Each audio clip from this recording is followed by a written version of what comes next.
The idea of a flash game gone wrong being used in horror is very fascinating for my generation, who grew up playing cool math games on school computers when teachers weren't looking. Lacey games, the topic of today's video, is in my opinion the best instance of this idea, utilizing fantastic storytelling and art direction to convey a message that certainly needs to be said. The fake Flash website features many games aimed at a young female audience, but something is wrong with many of these games. The games ask questions. Questions like, what happens to girls who get abused, stalked, or assaulted by men? What happens to girls who can't handle the stress of their work? What happens to girls who aren't pretty enough? If you've been on the channel for a long time, you'd know I've covered Lacey games before, but that was a while ago. I figured most people watching this video now wouldn't have seen that video before, so I made a poll, and the vast majority agreed that compiling my previous video and adding new content to it would be the best viewing experience. Of course, there are timestamps for anyone who would like to skip forward, but I highly recommend sticking around for my analysis of the older episodes. Make sure to subscribe to Ghost Tundra, the series creator whose channel is at the top of the description. With all that out of the way, my name's Minaxa, and today we're gonna take a deep dive into LaceyGames.com. The first video in the series is Lacey's Wardrobe, and it's framed as a lost 2006 Flash game. The game begins with a call to action. Lacey has a busy day today. In the morning, she will attend a picnic in the park. Then in the afternoon, she must go shopping. Finally, she will have a date tonight with the cutest guy. Phew. But there's only one problem. She has no idea what to wear. Can you help Lacey put together the cutest outfits for each situation? And from there, we have our gameplay loop established. The player gets to pick from a variety of hairstyles and outfit options to dress Lacey exactly the way they like. It's easy to see how this game could be fun and engaging for a kid on the internet in 2006. I'd also like to add that I think the fantastic direction of the series shows almost instantly with the way that the frame is composed. The color used in Lacey's hair is an almost direct color contrast to the pastel pink used throughout the room and UI. The music is also a jam.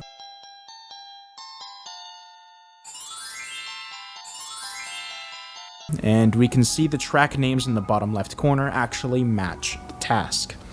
After the player finishes picking her outfit, we see Lacey outside for her picnic, and what the hell is that thing? We transition back into Lacey's room, now tasked with dressing her to go shopping. I'm pretty sure the gameplay is identical, aside from the room now reflecting the sunset hours outside. But before we can get too comfortable, Lacey gets a phone call. Lacey, did you see my text, Lacey? I can't wait to meet up, Lacey. I want to. I could die tonight with you, Lacey. Tonight.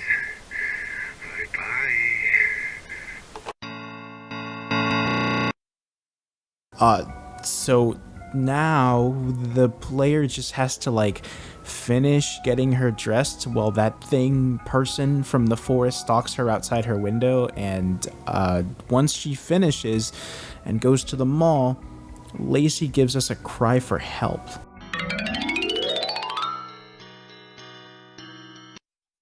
Please help. He's going to kill me. We go back to her room, and she has to get dressed for her date now. The stalker starts endlessly knocking on her front door. There's text that says, "There is a gift on your doorstep." And when the gift is revealed to us, it's an incomprehensible censored glob of red and crimson, which is subsequently cut off by another phone call. Lacey, I'm here. Did you get my gift, Lacey? Did you like it? I'm here. Open the door, my darling. Open the door. Open the fucking door! We go right back to dressing her, but not before we get the most bone-chilling realization in the entire video. Lacey starts directly pleading with the player, begging them not to let her outside to meet what awaits her. Please don't make me go outside. Please. Please. She's aware of what's going on, as well as the fact that she has zero control over the situation. And lack of control is textbook horror, and it's brilliant. If we assume that Lacey is conscious within the game, then this is a situation she may have to relive every single time someone plays the game. Unfortunately for her, the player finishes the outfit and lets her outside, but not before Lacey can express the terror in where she's just been placed. What have you done? Then we get one more look at our killer.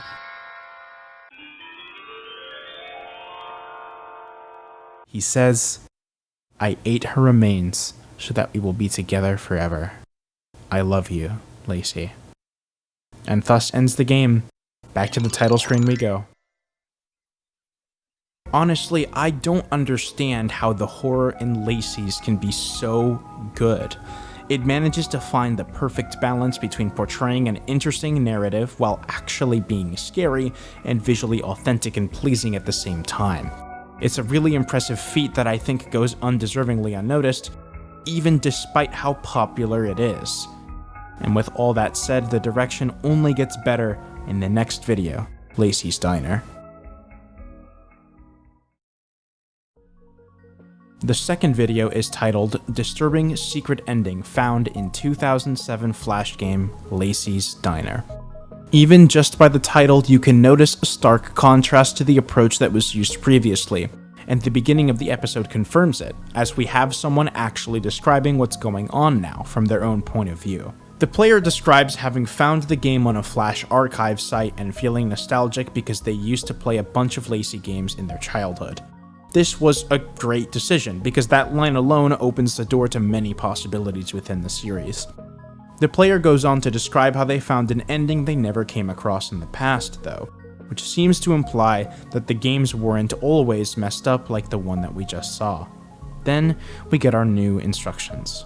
Lacey is about to open her brand new diner. However, she will need your help to keep up with so many hungry customers. How to play. Add the correct items that Lacey requests into the main bowl. When you're done, it's time to serve the customers. However, don't take long, you know how people get when they're hungry. Then we cut to the kitchen. The specific dish instructions come from Lacey, and the timer in the corner begins counting down ominously. The player knows that the timer is incredibly generous, but they found that something strange happens when you run out of time. They let the timer run down and start playing the game normally, but towards the end, something strange does happen.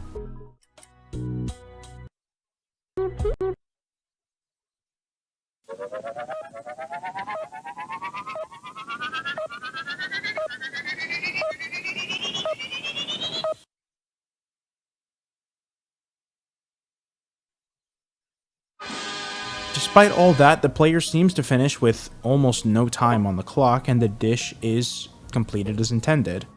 Unlike the previous game, this game has multiple phases. Once you finish cooking the dish, you also have to serve it. The player states that they're going to play through the 3 days where you do the same thing to try and show off the game's normal ending.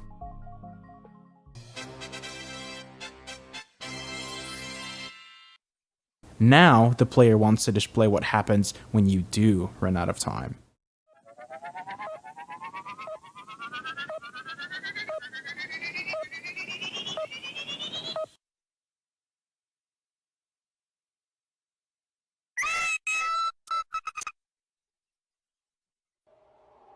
You're gonna notice that this video has some fast and difficult to decipher sequences, so I'm gonna cover those after it's actually done.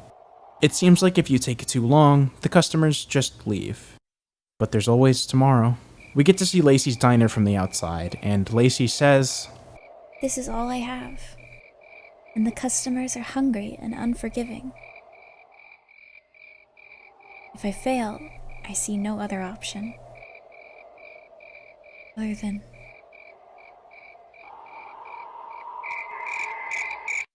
Yeah. All of that happened on screen for the player, and apparently, the second day is even worse.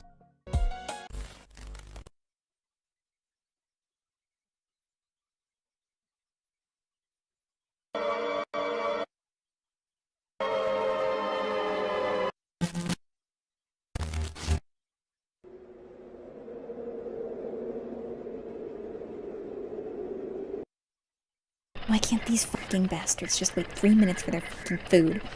I'm trying my hardest, and yet I'm almost running out of money to survive. This isn't fair. It isn't fair at all. It isn't fair. I hate all of them. I hate them. I hate them. Tomorrow, I'm going to give them something to eat, alright? They'll face what they did to me. Welcome to Lacey's Diner. As you can see, the ingredients have all changed in some of the last things that you'd ever want to put into a meal, such as meth, broken glass, cigarette butts, and what's implied to be Lacey's own uncle. There's a plethora of screens full of information, but like I said, I do want to save those. Finally, we're presented with the finished dish. Then we get a genuinely nauseating sequence of the dish being served with gross noises, and it's closed. This is it then.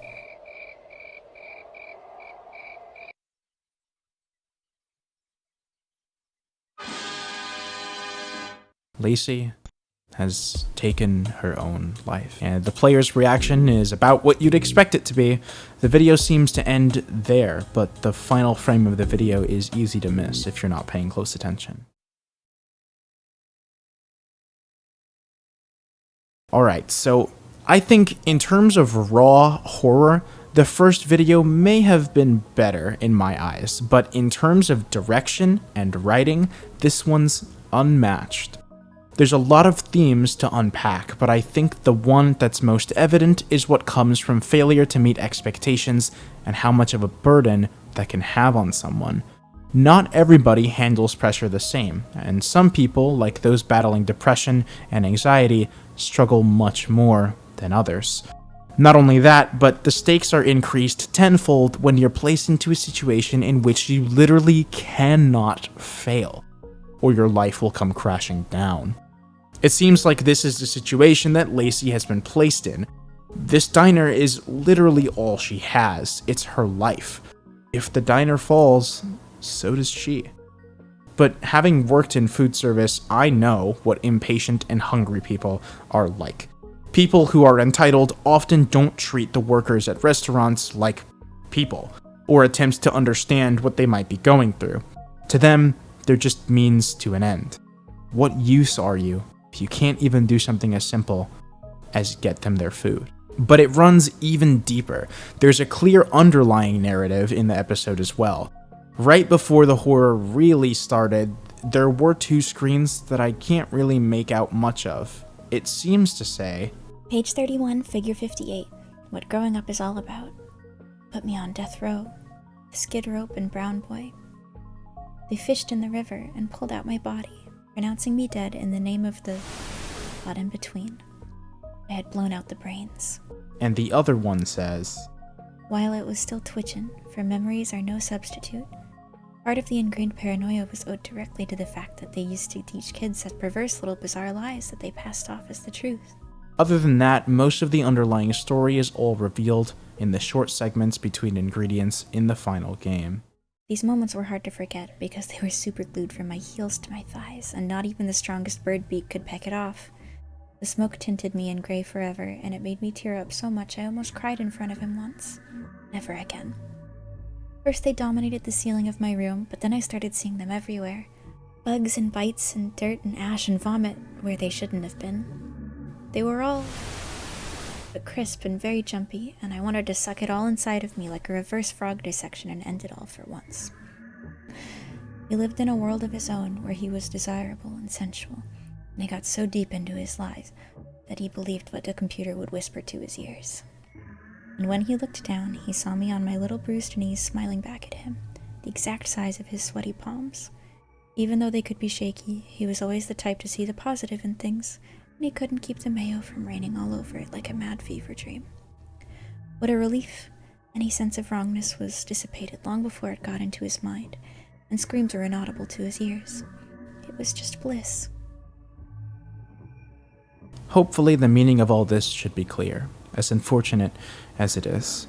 Lacey seems to have been a victim of an exceptionally traumatic childhood.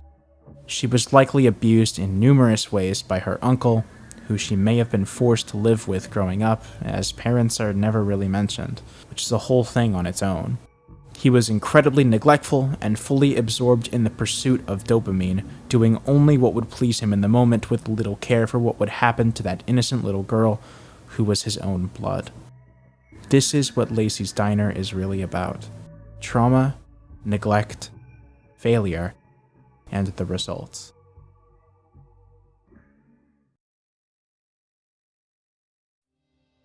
The final episode in the series, as of now, Lacey's Pet Shop, is double the length of the previous.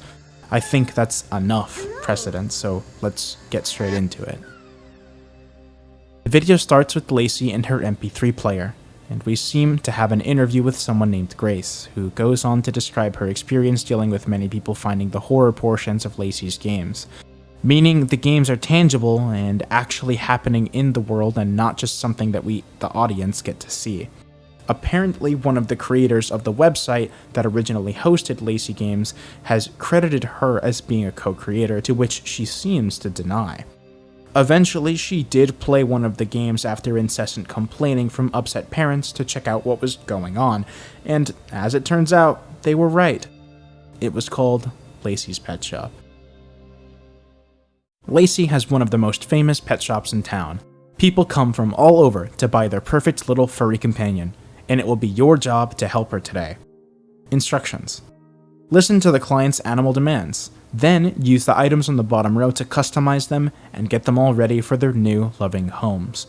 Remember, the animals from Lacey's Pet Shop should always be perfect for their new owners. Good luck. From there, as is to be expected with this kind of horror, the first one is pretty inoffensive, but it already starts getting strange with the second, where the cat is forced to be dyed and wear contacts and glasses for the owner. Lacey doesn't seem to mind this too much, though. As is expected, the demands made of Lacey get more and more ridiculous as time goes on, like making a bird emo, or Jesus Christ, what is that for?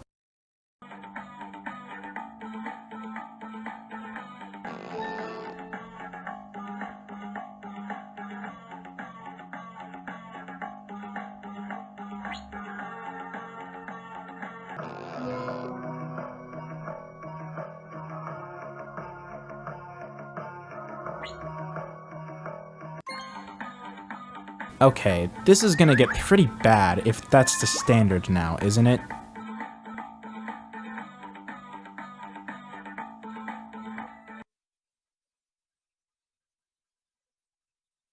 Oh, okay. The next guy asks for a bunny without ears, a tail, or legs because they're distracting? Lacey doesn't look too comfortable anymore.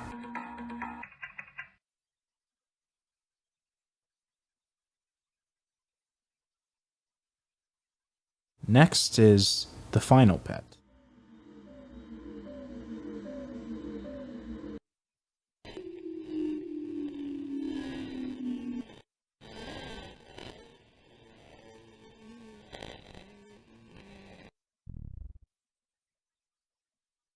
Oh, great. It's a point-and-click adventure now. Where am I? I can click here to go left. The cat is blocking my way. Should I try speaking to it? Hiss, I won't let you pass. This is the most awful day ever. Hiss. I was chasing a bird, and the bird stole my skin.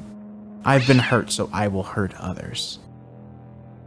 When going to the left, Lacey finds the cat's skin, and eventually returns it, and it says, "That's so kind of you. I'm cute again. Sorry for being so moody. Meow bad. You may pass." Then, we proceed to the house. I must click on the door. Once the house is entered, Lacey first checks the right room to see a group of humanoid pigs eating in the dining room. Then, we get a quick sequence of text. I've always known what you are. From the moment you first touched me when I found myself stepping over remains of your skin glued to the floor. You have no regards. I had none either. You squealed like a pig, just like a pig. This had been my childhood dream, the one you took from me. I collected all those bruises for years. My spine hurt as if a needle went through each segment. Once I got used to it, I didn't think about it anymore. But you made me think about it forever when you made that mistake. You made a mistake. You took my angel away. You took my angel away. You took my angel away. You took my They're gone. Then Lacey goes to the left. It's the living room. She says, I feel like crawling inside of it. Please click it.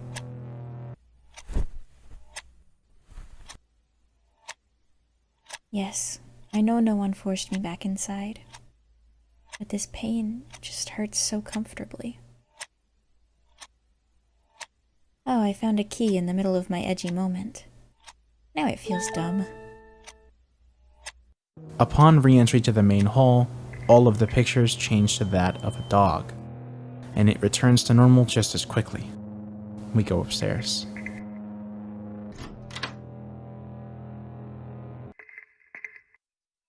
Uncle, have you seen Puddles anywhere? I can't find her. I checked everywhere. Everywhere. Stop laughing. Lacey checks the bathroom. It's always filled with blood in horror games, but this is just lemonade. I've tasted it. I'm not afraid of myself. Let's look just for a little bit.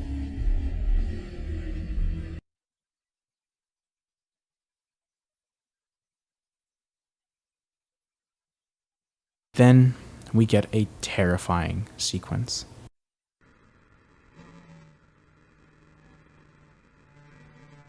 And it sticks and it smells. Oh, I get it now. Someone melted here. Pulverized remains enter my pores. Blood and the rest of an eye. I suck it all up. My legs smell and turn yellow.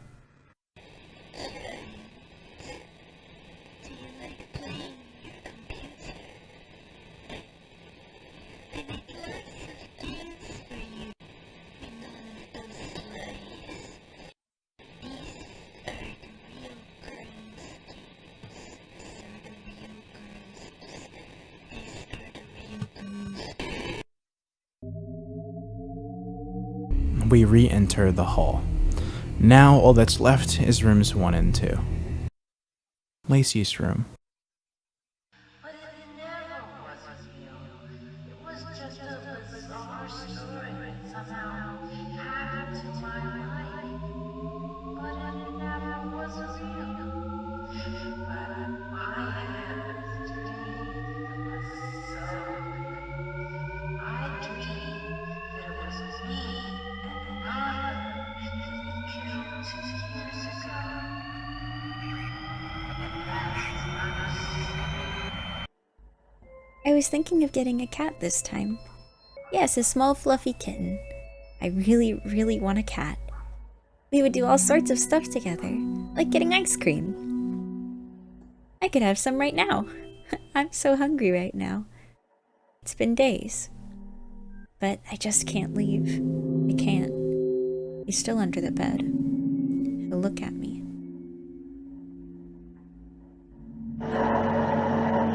But after all of this is over, maybe I could go shopping. I could go to a record store and buy CDs of my favorite songs. I will have so much fun. It will be so fun. I will listen to them all day long. My sweet little doggy. My little angel. I couldn't take it anymore. You can hurt me all you'd like, but you weren't allowed to take it from me. I will let you f***ing rot.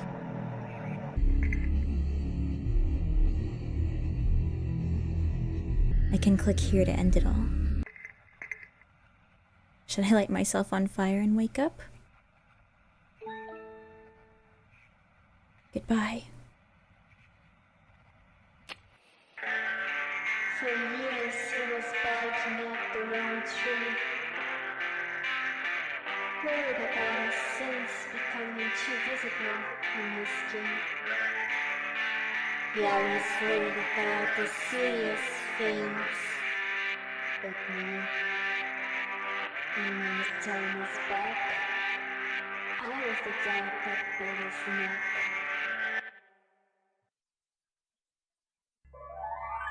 Phew, it was just a nightmare.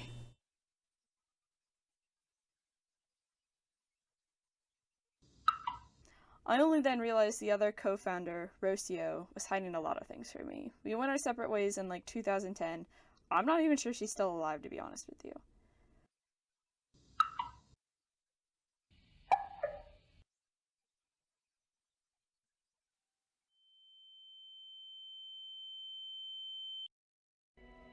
And that was Lacey's pet shop. Jesus Christ. Let's try to break this down. So, the main theme being explored here is obviously about Lacey's pet, which is expertly introduced in the form of a pet shop flash game. We also learned a decent bit about the people who actually created Lacey's, and we know that someone is interviewing a character named Grace to get some information clarified, and even she doesn't know where the game's original creator went. We also learned that the website that originally hosted Lacey Games was called LaceyGames.com and began in 2004. At the 6-minute mark, the video changes into a point-and-click adventure in which we get to see an abstract interpretation of Lacey's childhood home. I believe the pig people we saw in the dining room could have been a representation of the way that she sees her family, or at least her uncle, considering she goes on to describe him as a pig right after. However, considering the size of the house, I don't think she lives with the rest of her family, assuming they still exist, because there were only 2 bedrooms upstairs. In the living room, she comments on the gruesome painting on the wall, saying it's pretty. And here, when she crawls into the cage willingly, I think this is where we unlock some pretty deep symbolism. Lacey grew up being abused. It's all she's ever known, and I believe the cage represents her feeling of being trapped in that cycle of abuse. But despite all of that, she finds a painful comfort in being in the cage, being in the situation. Once this trauma has established itself as normal, leaving it for the comfort of other people's definition of normal can be indescribably difficult. But to outside observers, leaving a traumatic or abusive situation might seem really easy sometimes. I mean, the key is right there. Well, Lacey found her key. The scene in the bathroom is one that I have the least explanation for given current knowledge, but I couldn't help but be astounded by this part. I'm not afraid of myself. Let's just look for a little bit. I'm Lacey. It's a sequence with an indescribable sadness, and the part after is one of the most disturbing and uncomforting things I've seen in internet horror. If I had to give an explanation, I believe this sequence could be implying that Lacey Games were created as an outlet for the original creator's own trauma within the universe, and we don't really know where that creator went because Grace says that they fell out of contact in 2010 and that she doesn't even know if that person is still alive. Remember when I said Lacey had found her key just now? Well, that key was killing her uncle. It was so simple in retrospect that it made her feel dumb.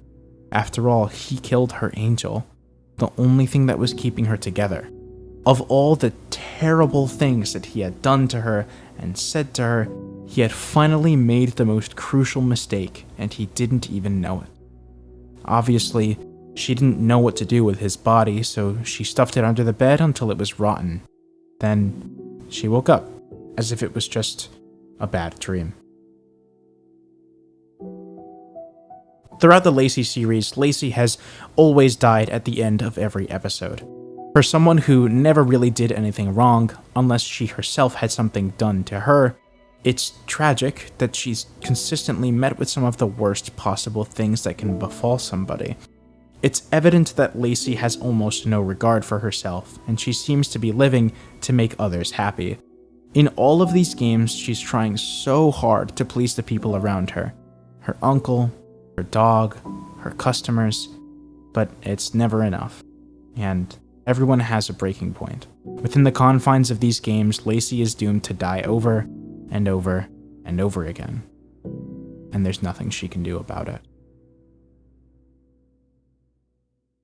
The next episode, which is a whole 26 minutes long, is titled The Disturbing Rabbit Hole of LaceyGames.com. It opens with a full version of the song, which was briefly heard at the beginning of the previous video. The music video introduces us to two new characters, Lacey's friends, Macy and Jay. The song is a banger too, but once it reaches its end, a scream is briefly heard before we cut to an amazingly stylized section depicting a conversation between Grace and Charlie. We didn't previously have a full name for Charlie, only a username from a video description, but we can safely put together that they're the ones we've been watching actually play through the games this whole time. Grace tells Charlie that the scream at the end of the recording was actually Rocio, the other founder of LaceyGames.com, who sang and voiced as Lacey. Apparently, this was very stressful for her, to the point where she would scream in the studio bathroom for everyone to hear, and then the recording happened to capture one of those instances. Charlie pressures Grace, asking what was wrong with Rocio, but she says she never bothered to ask, and just assumed that Rocio was, quote, a little cuckoo. At this point, you've probably noticed a bit of a strange pattern between the previous video and now. She's very willfully ignorant when it comes to Rocio and all of the bad things that came out of Lacey's. She never bothered to ask why Rocio was feeling so stressed, and also never bothered to figure out if she was even still alive after they lost contact in 2010. And this seems strange to me because I assume that Grace and Rocio must have been close at some point to start the entire website endeavor together back in 2004. After that, we get to see what LaceyGames.com's homepage actually looked like, and it includes way more than just a handful of games we've gotten to explore so far. Some of these include Lacey's Love Meter, Macy's Horoscope, Macy's First Day of School, and Lacey's Makeup Parlor. Next, we get to see the About Us tab of the page, which ironically says that LaceyGames.com was meant to be a safe space for kids to play, and we know how that turned out. Below that is some brief character information. Macy is described as knowing all about astrology and astronomy. Lacey is described as a seeker of adventure, being a bit of an airhead, but always friendly and appreciative of fashion and music. And finally, we have Jay, who's the cool, outgoing tomboy who loves skating and rock music. While scrolling through the page, Grace and Charlie begin to discuss their favorite characters. And after Charlie mentions Jay was their favorite, Grace says that Jay gave her the creeps, because Rocio, quote, permanently killed off the character in 2009. Charlie wonders why she can't remember anything like that happening, and to which Grace just dismisses it as trauma repression, and tells her to just play Jay's skating game. And after a brief loading screen, the game begins.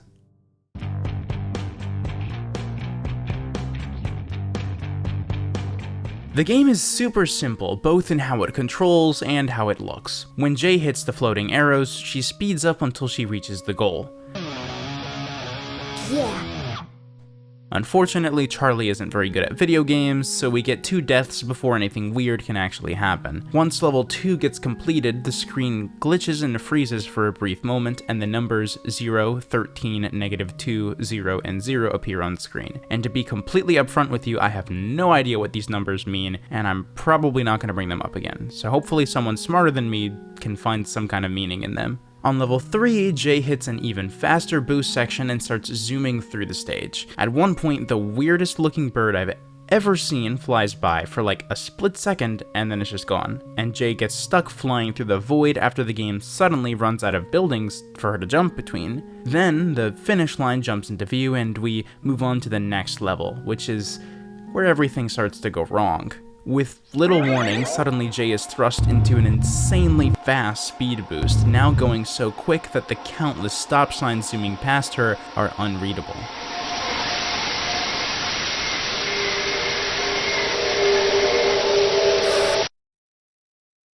You killed Jay.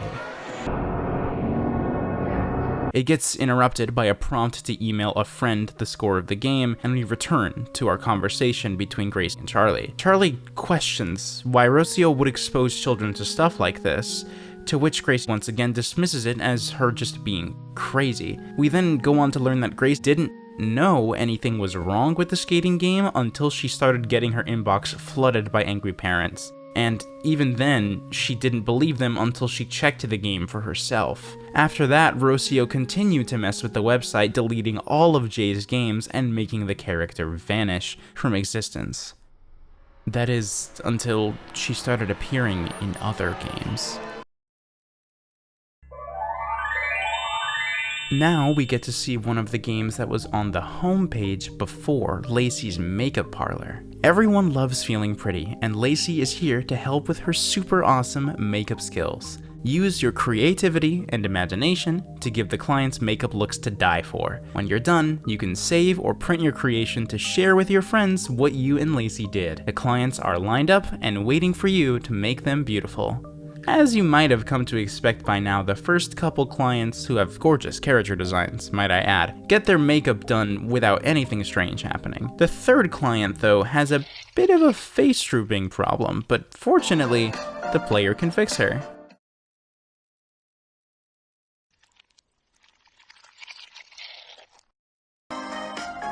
The next client seems fine at first, but then a worm starts approaching her from behind the UI. Oh, let's go ahead and fix that.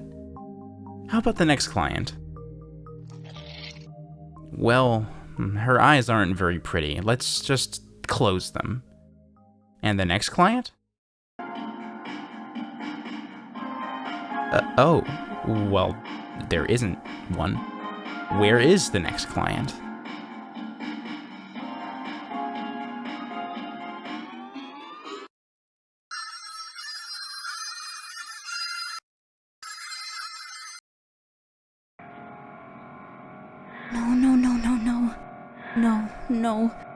No. I'm not here. She's not here. This isn't happening. No. I look so ugly when I grieve.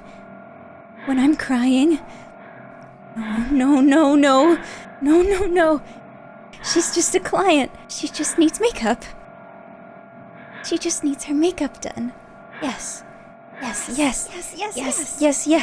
She just needs to get her makeup done.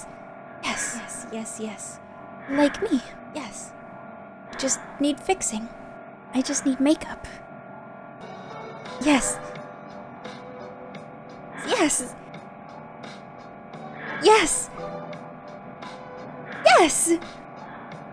Let's go.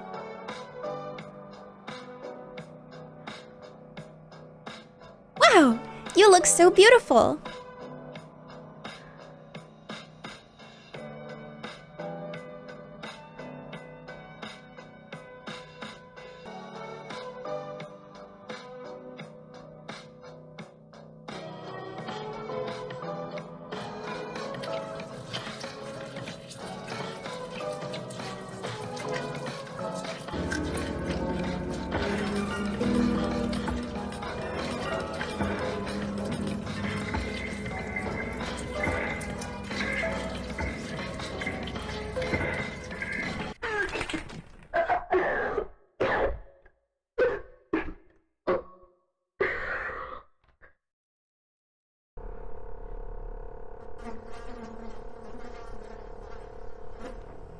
Silly Jay.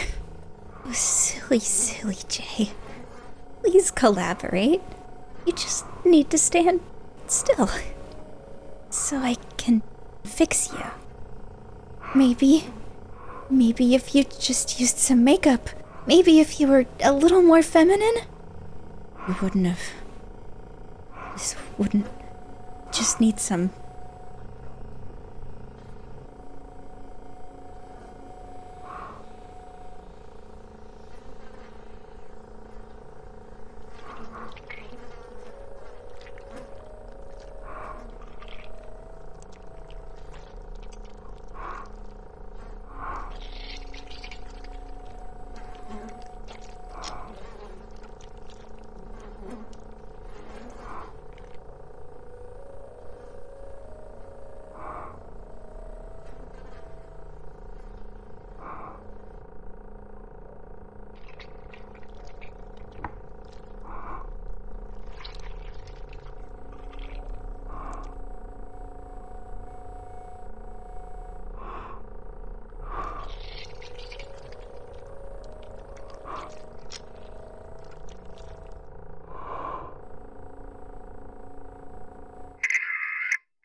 Finally, we continue the conversation between Grace and Charlie, but this time, the interface is a bit gory. According to Grace, this thing with Jay wasn't a one-time thing.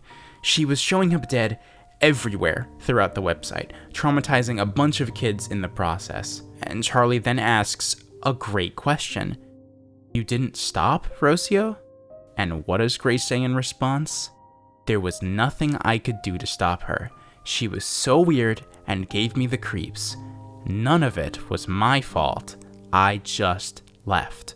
It wasn't my business." Throughout the rest of the conversation, this dismissive trend that Grace has been showing the whole time continues. Charlie asks if Grace is even remotely curious as to what happened to Rocio, and Gracie initially says she's actually glad she has no idea where she went. And during the conversation, a strange untitled exe file appears behind the UI, and eventually it moves to become visible. What this is, I don't know, but considering the timing, it might have something to do with Rocio. Finally, after some pestering, Charlie gets Grace to agree to looking into where Rocio went, and the video ends with a goodbye song from Lacey.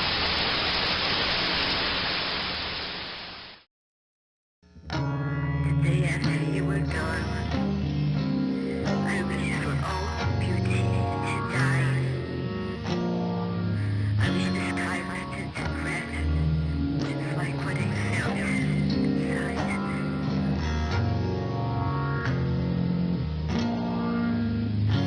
Millions of crying people howl your name, for rain to fall, rain heavy all day, for everyone to bleed from their mouth and their eyes.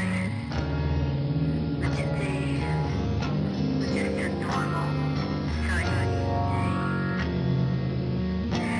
So was the next, and the next, and the next.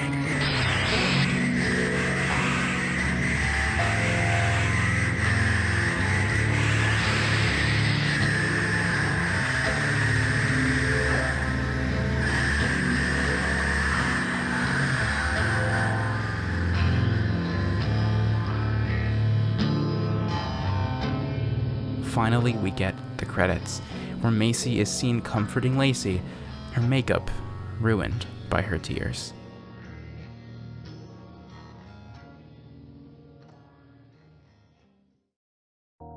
Before we move on, I want to point out some of the finer details that I didn't already cover. I'll go ahead and cover them in order, but I'll be skipping the ones where I don't have much to say. First off, at 10:24, a brief freeze frame appears with lots of distorted text and a black silhouette of Jay. I can't make out exactly what any of the text says, except for one phrase, "a proper girl." This is the first hint given to us that the reason for Jay's death is because she didn't fit the standard for what a girl should be like. She wasn't feminine enough. A bit later, at 10:50, we briefly see an exchange of emails with the header "concern over Lacey's game's character." Although the first two emails are really hard to decipher, I was vaguely able to get the gist that the original email is from a mom concerned that Jay looks and acts too much like a boy, and that it's a bad influence on little girls, the target demographic of the website. The second email I pretty much can't read at all, but the third almost seems purposefully less blurry than the first two. It seems to say, "I can definitely agree that a character that says I'd only be caught dead wearing makeup in one of her games is not a role model little girls should be having. I don't know why they couldn't just keep Lacey and the other one and get rid of this boy-girl thing. Let us know about updates on sending emails. Maybe also block it in schools until then." And after that, we can see Rocio's very clear reply. "Careful what you wish for."